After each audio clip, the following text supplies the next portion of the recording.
Jim Hopp grew up in Denver as the oldest child in a family of 4 and attended Mullen High School, where he discovered the sport of lacrosse as a freshman. He wanted to be a goalie because he wanted to control the aspect of the game just like a catcher controls baseball. There is no other spot on the lacrosse field that is more important than the goalie.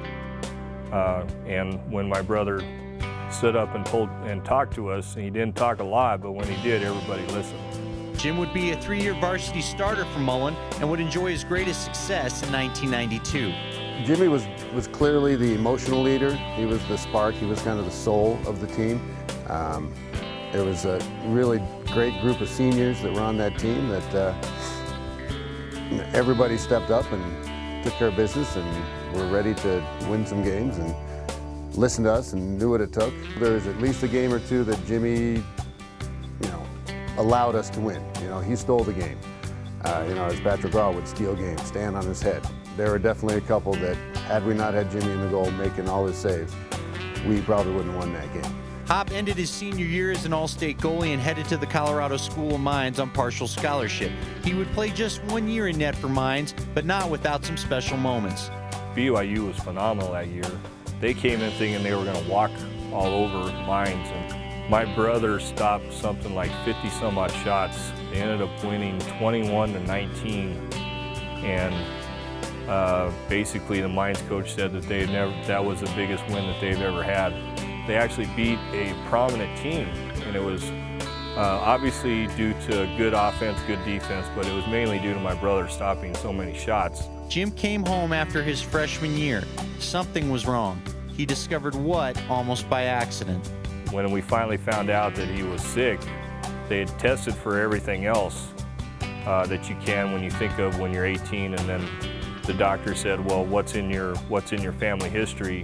And that's when my dad told him that, well, we have colon cancer in our family, and so they finally tested for that, and they found out it was pretty serious at that point. Jim's colon cancer was aggressive, but he fought it hard. It was a fight, though, he wouldn't win.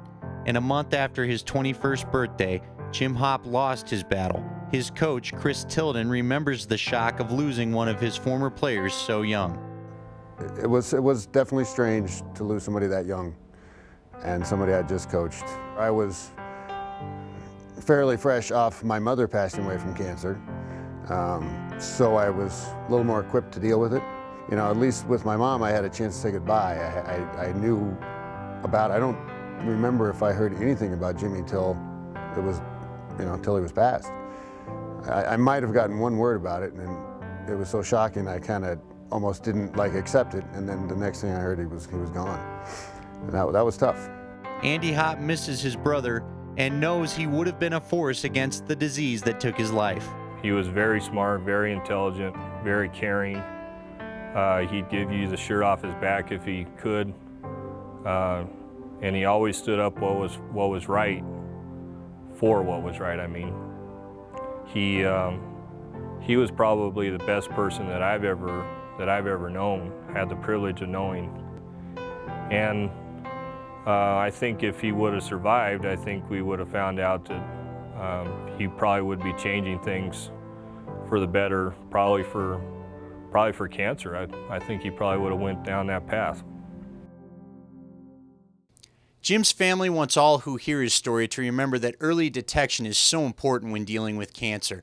Know your family history and get the proper testing. Early detection is your best chance against cancer. Jim was my friend, and he continues to be missed by all who knew him.